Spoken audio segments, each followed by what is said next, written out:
మనందరం చిన్నప్పటి నుంచి విష్ణువు అవతారాల గురించి వింటూ వచ్చాం.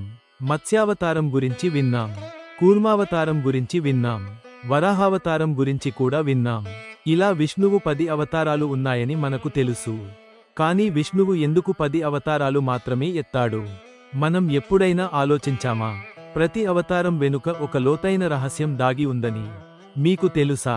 ఇవి కేవలం పురాణ కథలు మాత్రమే కావు. ఇవి మన జీవితానికి ఇచ్చిన హెచ్చరికలు. ఈ వీడియో చివరి వరకు చూస్తే విష్ణువును చూసే మీ దృష్టికోణమే మారిపోతుంది.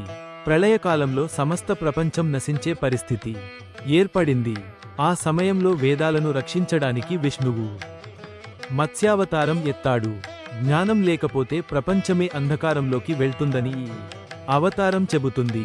మన జ్ఞానాన్ని మనమే కాపాడుకోకపోతే భవిష్యత్తు నశిస్తుంది. జ్ఞానాన్ని రక్షించాలి అనే మొదటి బోధ మత్స్యావతారం ద్వారా మనకు అందింది. సముద్ర మథన సమయంలో దేవతలకు ఒక బలమైన ఆధారం అవసరమైంది. మందర పర్వతాన్ని నిలబెట్టడానికి విష్ణువు కూర్మావతారం ఎత్తాడు. ఎంత గొప్ప కార్యమైనా ఒక స్థిరమైన ఆధారం లేకుండా జరగదని ఈ అవతారం చెబుతుంది. ఓర్పు మరియు స్థిరత్వం ఉంటేనే విజయం సాధ్యమవుతుంది. కాకుండా స్థిరంగా ఉండాలని కూర్మావతారం బోధిస్తుంది. హిరణ్యాక్షుడు భూమిని పాతాళంలో దాచేశాడు.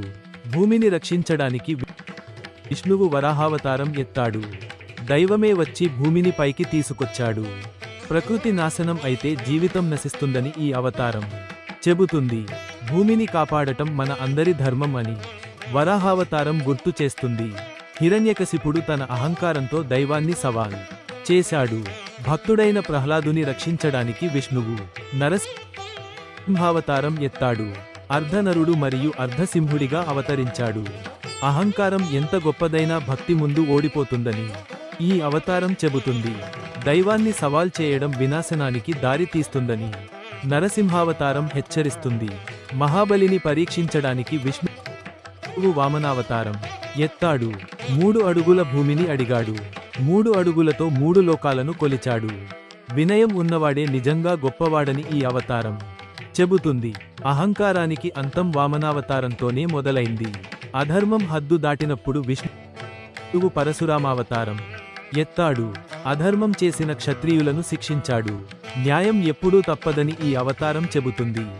శిక్ష ఆలస్యమైనా తప్పకుండా వస్తుందని పరశురాముడు నిరూపించాడు. అధర్మానికి శిక్ష తప్పదని ఈ అవతారం మనకు గుర్తు చేస్తుంది. విష్ణువు రామావతారంగా ఈ భూమిపై అవతరించాడు. శ్రీరాముడు మర్యాద పురుషోత్తముడిగా నిలిచాడు. రాజు అయినా ధర్మం మారలేదు. కొడుకు అయినా ధర్మం వదల్లేదు. భర్త అయినా ధర్మాన్ని విడిచిపెట్టలేదు. జీవితానికి ఆదర్శం ఎలా ఉండాలో శ్రీరాముడు చూపించాడు. విష్ణువు కృష్ణావతారంగా ఈ లోకానికి వచ్చాడు.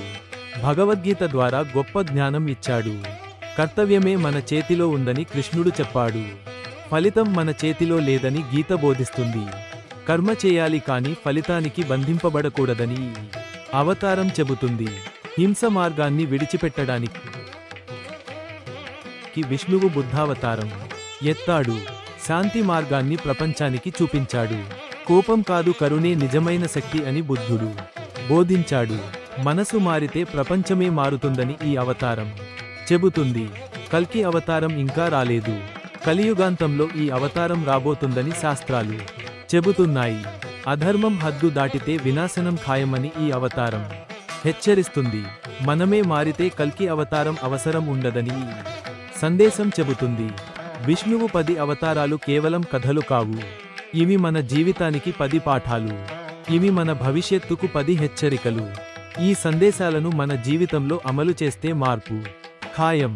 మీకు ఈ వీడియో నచ్చితే తప్పకుండా పంచుకోండి. ఇలాంటి దైవ రహస్యాల కోసం ఛానల్ను అనుసరించండి. జై శ్రీమన్నారాయణ.